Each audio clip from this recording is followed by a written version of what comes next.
in the heart of a bustling Zongo community in Ghana, where the streets echo with the laughter of children playing football and the vibrant calls of market women, lived two girls, Amina and Salma.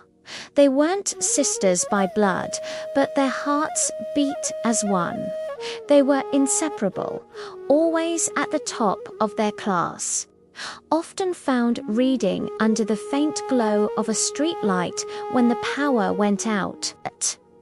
Their teachers would say, "These two, they are our future leaders." Amina and Salma shared big dreams. They envisioned finishing their education, building careers, supporting their families, and rewriting the narrative for their community. But as they grew older, life presented them with two very different paths. Amina met a quiet, sensible young man named Idris. What captivated Amina wasn't his words, but the deep respect he had for her ambitions. He told her, "Finish school, establish yourself first. I will wait." And he did. He waited without pressure, without jealousy, without drama. He was her biggest supporter.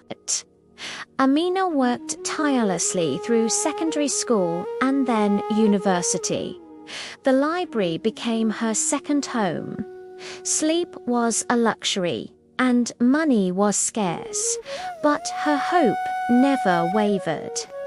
After she graduated, secured a good job, and could finally stand firmly on her own 2 feet, Idris returned.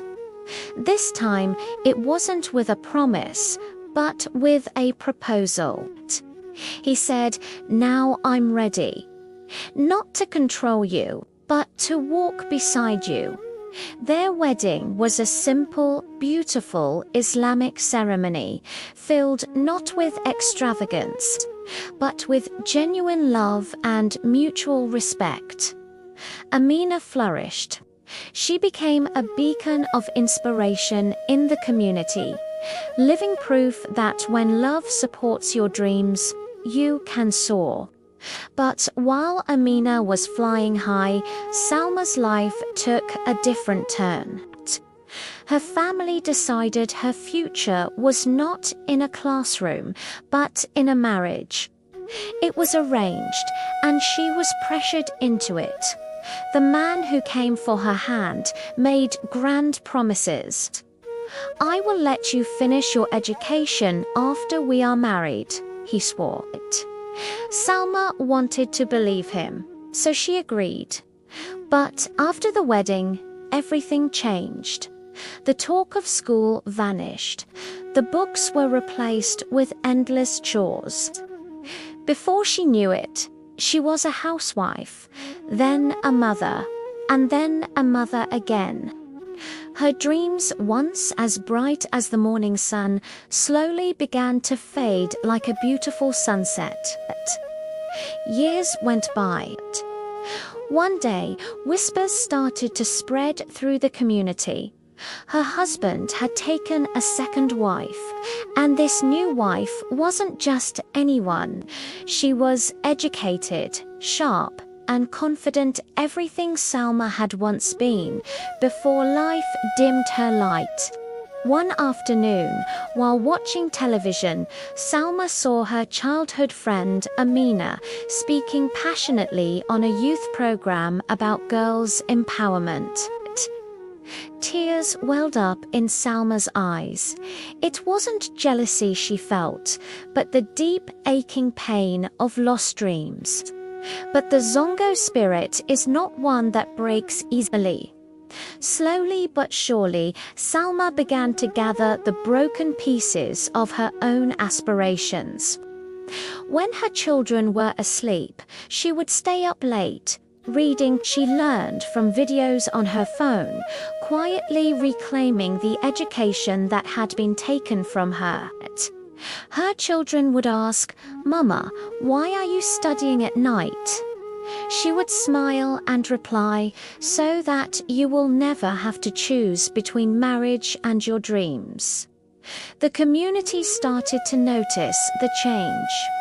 Women began to speak her name with a newfound respect. Young girls saw her as a symbol of resilience.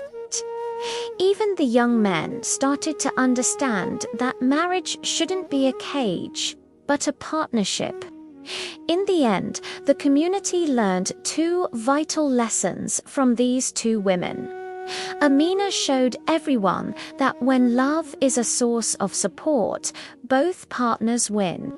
And Salma, she showed that even when life shatters your plans, you have the strength to rebuild, piece by piece, slow but steady. Two girls from the same beginning faced different battles and received different blessings. Their story became a message for every young girl growing up in the Zongo. Protect your dreams. Hold your education tight. Don't let anyone's sweet promises rob you of your future. Because in this life, preparation will always triumph over a promise. Thank you for watching. If this story moved you, please like, share, and subscribe for more African tales that inspire.